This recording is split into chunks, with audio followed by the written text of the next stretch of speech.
আসসালামু আলাইকুম। আজকে আমি আপনাদের সাথে শেয়ার করব কিভাবে হাতে মেখে খিচুড়ি বসাবেন। মানে মশলাগুলো দিয়ে একসাথে হাতে মেখে খিচুড়ি রান্নার রেসিপি আজকে আপনাদের সাথে শেয়ার করব।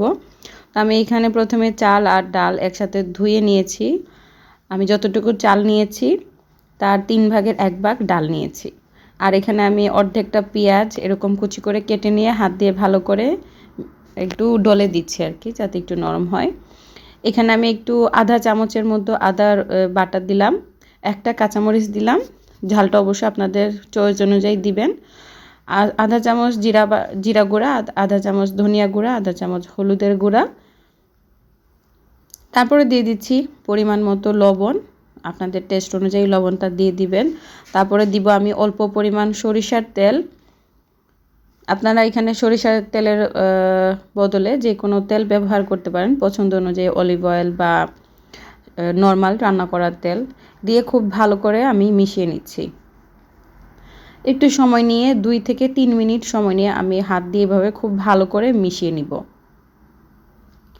আমি জানি না আপনারা কখনো এইভাবে খিচুড়ি ট্রাই করেছেন কিনা। আমি যখন অসুস্থ থাকি তাই একবারে এভাবে মেখে খিচুড়ি বসিয়ে দিই পানি দিয়ে।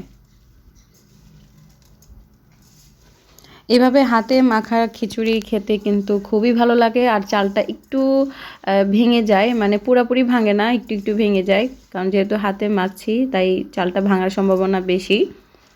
আস্তে আস্তে খুবই কম থাকে। আর আমি একটু নরম খিচুড়ি তৈরি করব, তাই সেই ক্ষেত্রে যদি চালটা ভেঙে যায় সমস্যা নেই।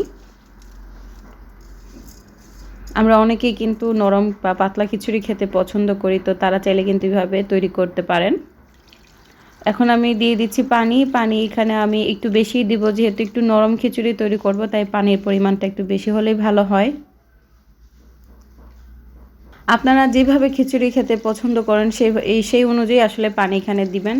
একদম যদি ঘন খিচুড়ি বা ভুনা খিচুড়ির মতো খেতে চান তাহলে পানির পরিমাণটা আপনারা বুঝে শুনে দিবেন।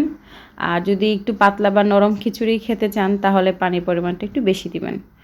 তো আজকের খিচুড়ি যেহেতু আমি রাইস কুকারে রান্না করব, তাই পাতিলটা আমি রাইস কুকারে বসিয়ে দিয়েছি।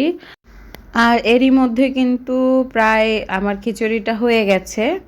আমি আর অতটুকু ভিডিওটা করিনি। আর যখন খিচুড়িটা হয়ে গেছে আমি খিচুড়ির উপরে একটু বাগার দিয়ে দিব, মানে ফোড়ন তুলে নিব।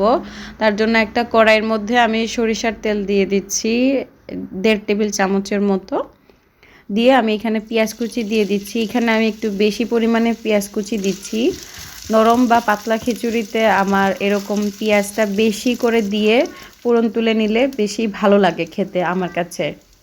তারপরে আমি এখানে 1 টেবিল চামচ পরিমাণ রসুন কুচি দিয়ে দিচ্ছি। পেঁয়াজটা হালকা নরম হওয়ার পরে রসুনটা দিলাম, কারণ রসুন যেহেতু ছোট সাইজের তাড়াতাড়ি লাল হয়ে যায়, বেরেস্তার মতো মানে ব্রাউন কালার হয়ে যায়। তারপরে আমি অল্প পরিমাণ পাঁচফোড়ন দিয়ে নিচ্ছি। আপনাদের কাছে যদি পাঁচফোড়ন দিতে ভালো না লাগে তাহলে শুধু জিরা দিতে পারেন, বা কোনোটাই ভালো না লাগলে স্কিপ করতে পারেন। আমার কাছে কিন্তু খিচুড়ির মধ্যে পাঁচফোড়ন বা জিরার স্মেলটা আসলে খুবই ভালো লাগে, তাই আমি এইভাবে ফোড়ন তুলে নিই। তো এইখানে দেখতে পাচ্ছেন একদম বেরেস্তার মতো মানে ব্রাউন একটু ডার্ক কালার চলে এসেছে। এই সময় আমি চুলাটা বন্ধ করে নিয়ে এই ফোড়নটা ডাইরেক্ট আমি খিচুড়ির উপরে দিয়ে দিচ্ছি। আর এই যে দেখুন, আমি খিচুড়িটা আপনাদেরকে একটু দেখিয়ে দিচ্ছি খিচুড়িটা কতটুকু পানি রয়েছে খিচুড়ির উপরে। মানে একদম খুব বেশিও না আবার একেবারে কম না, চাল আর পানি মানে ভাত আর পানির পরিমাণটা একটু সমান সমান। তো উপরে ফোড়নটা তুলে আমি ঢাকনা দিয়ে 2 মিনিট রেখেছি, যাতে পুরা গ্রানটা খিচুড়ির মধ্যে ছড়িয়ে যায়। আর একদম লাস্টে আমি 1 টেবিল চামচ পরিমাণ ঘি দিয়ে দিলাম, ঘরের তৈরি ঘি, কারণ খিচুড়ির উপরে কিন্তু ঘিয়ের স্মেলটা অনেক অনেক ভালো লাগে। ঘি না থাকলে সমস্যা নেই, ঘি ছাড়াও কিন্তু সরিষার তেলের খিচুড়ি খেতে খুবই ভালো লাগে। তো কেমন লেগেছে আমার আজকের খিচুড়ির রেসিপি অবশ্যই আপনারা কমেন্ট করে জানাবেন, যদি এরকম হাতে মেখে খিচুড়ি খেয়ে থাকেন। এখন এই খিচুড়ি আপনারা চাইলে ভুনা মাংসের সাথে, মাছের সাথে বা আচারের সাথে পরিবেশন করতে পারেন, খুবই ভালো লাগে। আমি আলুর সাথে এবং ডিম ভাজির সাথে পরিবেশন করে থাকি, আমার কাছে অসম্ভব ভালো লাগে। আপনাদের কাছে কেমন লাগে এবং কি দিয়ে খেতে আপনারা খিচুড়ি পছন্দ করেন প্লিজ আমাকে কমেন্ট করে জানাবেন। সবাই ভালো থাকবেন, সুস্থ থাকবেন।